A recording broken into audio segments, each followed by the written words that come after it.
नमस्कार दोस्तों, आप सभी का study quiz with Nirmala YouTube channel पर स्वागत है।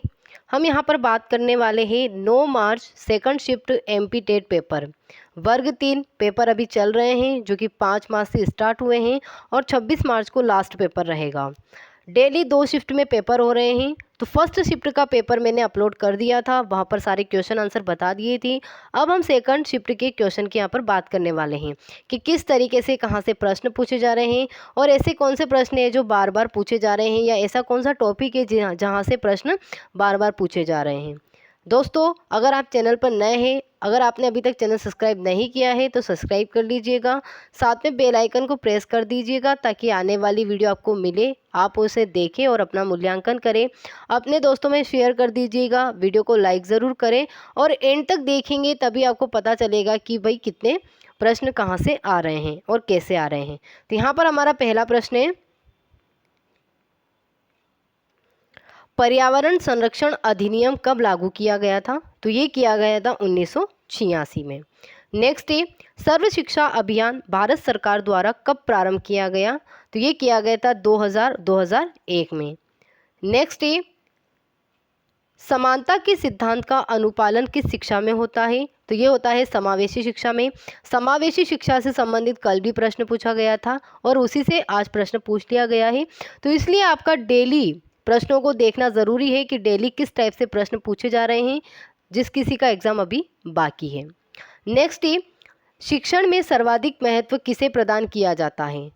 तो सक्रियता को किया जाता है।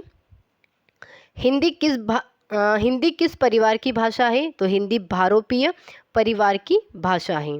नेक्स्ट है, विज्ञान शब्द में प्रयुक्त उपसर्ग है? तो वि उपसर्ग लगा हुआ है, ज्ञान मूल शब्द है।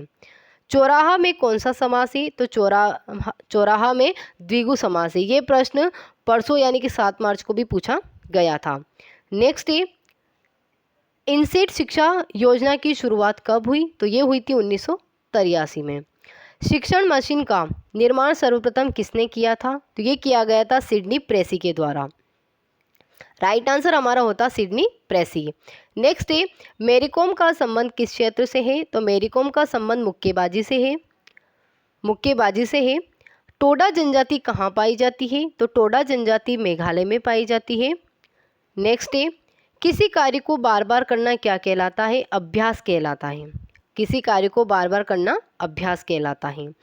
नेक्स्ट है, भारी जल जिसे कहते हैं, यानी भारी जल किसे कहते हैं? तो D2O को भारी जल कहा जाता है। भारत में कितनी शास्त्रीय भाषाएं हैं? तो भारत में 6 शास्त्रीय भाषाएं हैं। नेक्स्ट है, सौर संचालित चीज़ों में प्रयोग होता है, किसका होता है? सिलिकॉन का होता है। सामान्य का विलोम शब्द है, सामान्य का होगा विशिष्ट। नेक्स्ट है, सज्जन का विलोम शब्द, सज्जन का हो जाएगा दुर्जन। रटने की विधि किस उम्र के बच्चों के लिए प्रभावकारी होती है? तो ये होती है 4 से 6 वर्ष के बच्चों के लिए। नेक्स्ट है, भारतीय वन अनुसंधान संस्थान कहाँ स्थित है? ये है देहरादून में। राइट आंसर होगा देहरादून। संस्थान से संबंधित जितने भी प्रश्न हैं, भारत में जितने भी संस्थान हैं, आप उनको रट लीजिए क्योंकि संस्थान से प्रश्न आ रहा है। नेक्स्ट है, जो पढ़ा ना जा सके उसे कहेंगे अपाठ्य। आलू किस भाषा का शब्द है? तो आलू पुर्तगाली भाषा का शब्द है। नेक्स्ट है, विद्यार्थी में कौन सा समास है? तो राइट आंसर रहेगा तत्पुरुष समास। समाजीकरण का क्या अर्थ है? समाजीकरण का अर्थ होता है समाज में समायोजित होना। समाजीकरण को भी अच्छे से पढ़ लीजिए, इससे भी बार बार प्रश्न पूछे जा रहे हैं। नेक्स्ट है, किसको संसद का स्थायी सदन कहा जाता है? तो स्थायी सदन राज्यसभा को कहते हैं। अब नेक्स्ट एग्जाम में प्रश्न पूछ लिया जाएगा कि निम्न सदन किसे कहा जाता है? तो हमारा वहाँ पर राइट आंसर रहेगा लोकसभा। विश्व हिंदी दिवस कब मनाया जाता है? तो विश्व हिंदी दिवस मनाया जाता है 10 जनवरी। आप देख लीजिए, दिवस से संबंधित प्रश्न पूछे जा रहे हैं, तो जो भी मोस्ट दिवस है आप उनको अच्छे से पढ़ लीजिए। जैसे यहाँ पर पूछा गया है विश्व हिंदी दिवस 10 जनवरी। अब आपको भारतीय हिंदी दिवस पता होना चाहिए कब मनाया जाता है, वो भी पूछ लिया जाएगा। नेक्स्ट है, निराहार में कौन सी संधि है? तो निराहार में विसर्ग संधि होती है। नेक्स्ट है, निहधन आहार। अध्ययन के कितने उपागम होते हैं? तो अध्ययन के 3 उपागम होते हैं। नेक्स्ट है 28, शिक्षक को चिंतन करते समय क्या करना चाहिए? पूर्वाग्रह नहीं रखना चाहिए।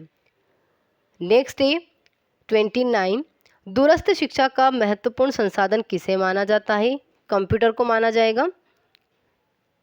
अगला प्रश्न है, व्यवहार का विज्ञान किसे कहा जाता है? तो व्यवहार का विज्ञान मनोविज्ञान को कहा जाता है। राष्ट्रीय साक्षरता मिशन की शुरुआत कब की गई थी? तो ये की गई थी 6 मई 1988। राष्ट्रीय साक्षरता मिशन की शुरुआत 6 मई 1988 को की गई थी। व्यवहार का जनक किसे कहते हैं? तो वहाँ पर हमारा राइट आंसर रहेगा वाटसन। तो आपको ये पता होना चाहिए। हो सकता है पूछ लें, विद्यार्थी को सीखने में व्यस्त करना किस प्रकार का कार्य माना जाता है? तो ये माना जाएगा उत्तेजना का कार्य। नवोदय विद्यालय में किस कक्षा तक पढ़ाया जाता है? तो 12वीं कक्षा तक पढ़ाया जाता है नवोदय विद्यालय में।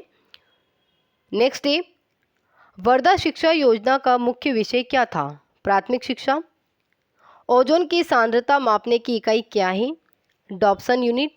अब आप देख सकते हैं 2 से 3 प्रश्न ऐसे आए हैं जो एग्जाम में आ चुके हैं, तो आपका डेली प्रश्नों का देखना बहुत ज़रूरी है, क्योंकि इन्हीं में से 2 से 3 प्रश्न ऐसे रहेंगे जो आ जाएंगे आपके एग्ज़ाम में। नेक्स्ट है 36, नियमानुसार सीखना क्या कहलाता है? अर्थपूर्ण सीखना कहलाता है। शिक्षण सहायक सामग्री कितने प्रकार की होती है? 3 प्रकार की होती है, दृश्य, श्रव्य और श्रव दृश्य, 3 प्रकार की होती है। नेक्स्ट है, देश की अध्यापक शिक्षा पद्धति की योजनाबद्ध व समन्वित विकास करने वाली शीर्ष संस्था का नाम है। तो यहाँ पर नाम है NCTE। अब आपको NCTE की फुल फॉर्म पता होना चाहिए। हो सकता है नेक्स्ट एग्जाम में पूछ लिया जाए, क्योंकि सिमिलर ही प्रश्न आ रहे हैं, यानी 1-2 टॉपिक ऐसे हैं जिनसे बार बार प्रश्न पूछे जा रहे हैं। ऐसा पुनर्बलन जो अनुक्रिया की संभावना को बढ़ाता है क्या कहलाता है? तो पुरस्कार सम्मान कहलाएगा। राइट आंसर हमारा होता पुरस्कार सम्मान। जीन पियाजे मुख्य रूप से किसके अध्ययन के लिए जाने जाते हैं? तो जीन पियाजे ने संज्ञानात्मक विकास दिया था, तो राइट आंसर हमारा होता संज्ञानात्मक विकास। जीन पियाजे ऐसा कह सकते हैं मनोवैज्ञानिक है जिससे बार बार प्रश्न पूछे जा रहे हैं, तो आप जीन पियाजे को अच्छे से पढ़ लीजिए, सिद्धांतों को अच्छे से पढ़ लीजिए, संस्थानों को पढ़ लीजिए, इनसे प्रश्न बार बार पूछे जा रहे हैं। मानसिक आयु का प्रत्यय दिया था, तो ये दिया था बीने साइमन ने। अल्बर्ट बंडूरा किस सिद्धांत से संबंधित है? सामाजिक अधिगम सिद्धांत से संबंधित है। सीखने से संबंधित प्रतिक्रिया सिद्धांत में पावलोव ने किसका प्रयोग किया था? तो कुत्ते पर प्रयोग किया था। कार्य को आरंभ करने, जारी रखने और नियमित करने की प्रक्रिया क्या कहलाती है? प्रेरणा कहलाती है। नेक्स्ट है, विस्मृति कम करने का उपाय है पाठ की पुनरावृत्ति करना। बालक की प्रारंभिक शिक्षा उसकी मातृभाषा में दी जाए यह मानना है, यानी कि यह मानना किसका था? तो राइट आंसर होता महात्मा गांधी का। शिक्षण के लिए उपयुक्त है आगमन प्रणाली। कल निगमन प्रणाली से प्रश्न आया था, आज आगमन प्रणाली से प्रश्न आ चुका है। आदिकाल की रचना है, यानी आदिकाल की रचना किसकी है? तो ये खुमान रासो की है। सॉरी, आदिकाल की रचना है तो खुमान रासो आदिकाल की रचना है। हिंदी गद्य शिक्षण की पाठ योजना में उद्देश्य कथन आता है, कब आता है? प्रस्तावना प्रश्न के पश्चात। पहले प्रस्तावना प्रश्न कर लिए जाते हैं, लास्ट में 5वें या 6ठे प्रश्न में समस्यात्मक प्रश्न छोड़ दिया जाता है, जिसका आंसर बच्चे नहीं दे पाते हैं। उसके बाद उद्देश्य कथन आता है और फिर आता है प्रस्तुतिकरण। नेक्स्ट है, आपको पाठ योजना का कंसेप्ट पूरा अच्छे से याद होना चाहिए। शब्द का अर्थ स्पष्ट करने हेतु कौन सा तरीका सर्वाधिक उपयुक्त है? तो वाक्य प्रयोग करना सर्वाधिक उपयुक्त रहेगा। निरामिष किसे कहते हैं? मांस रहित भोजन को निरामिष कहते हैं। शहद शब्द है आगत, शहद आगत शब्द है। नेक्स्ट है, वनिता का प्रयोग किस अर्थ में होता है? तो ये स्त्री अर्थ में होता है। मुकुंद किसका पर्याय है? मुकुंद विष्णु का पर्याय है। आचार्य रामचंद्र शुक्ल का निबंध संग्रह है, कौन सा है? चिंतामणि, राइट आंसर होता। नेक्स्ट है, छत से ईंट गिरी वाक्य में कौन सा कारक है? तो अपादान कारक है। कारक भी आप पढ़ लीजिए, कारक से भी बार बार प्रश्न आ रहे हैं। मध्य प्रदेश में कौन सा शहर झीलों का शहर कहलाता है? तो राइट आंसर होता भोपाल। अंतर्राष्ट्रीय ओजोन दिवस कब मनाया जाता है? तो ये मनाया जाता है 16 सितंबर को। आप देख लीजिए, आज के सेकंड शिफ्ट के पेपर में ही 2 दिवस से संबंधित प्रश्न आ चुके हैं, इसलिए आप जितने भी महत्वपूर्ण दिवस हैं उनको अच्छे से पढ़ लीजिए। किसी खाद्य श्रृंखला में शाकाहारी होते हैं, प्राथमिक उपभोक्ता होते हैं। किस देश में क्रिसमस का त्यौहार गर्मियों में मनाया जाता है? तो ऑस्ट्रेलिया में गर्मियों में मनाया जाता है। क्रिसमस 25 दिसंबर को ही मनाया जाता है, लेकिन ऑस्ट्रेलिया में उस समय गर्मी रहती है। नेक्स्ट है, गिर वन्यजीव अभ्यारण्य निम्न में से किस संरक्षण करता है? गिर वन्यजीव अभ्यारण्य निम्न में से किसका संरक्षण करता है? तो ये शेर का करता है, यानी कि लायन का। नेक्स्ट है, संकटग्रस्त जंतु दैत्याकार पांडा कहाँ पाया जाता है? तो ये चीन में पाया जाता है। जैसे कि संकटग्रस्त गोडावन हमारे राजस्थान में है। पारिस्थितिकी तंत्र के तत्वों के चक्रण को क्या कहते हैं? तो राइट आंसर था जैव भू रासायनिक चक्र। नेक्स्ट और अंतिम प्रश्न है, स्टैनफोर्ड बिने परीक्षण मापन करता है, किसका करता है? बुद्धि का। आई होप आपको वीडियो अच्छी लगी होगी। यहाँ पर 150 में से 64 प्रश्न मैंने आपको बता दिए हैं, तो आप देख लीजिए कि किस तरीके से प्रश्न आ रहे हैं। 2 से 4 चीज़ें ऐसी हैं जिनसे बार बार प्रश्न पूछे जा रहे हैं। अपने दोस्तों में शेयर करें, वीडियो को लाइक करें और चैनल को सब्सक्राइब ज़रूर करें। धन्यवाद।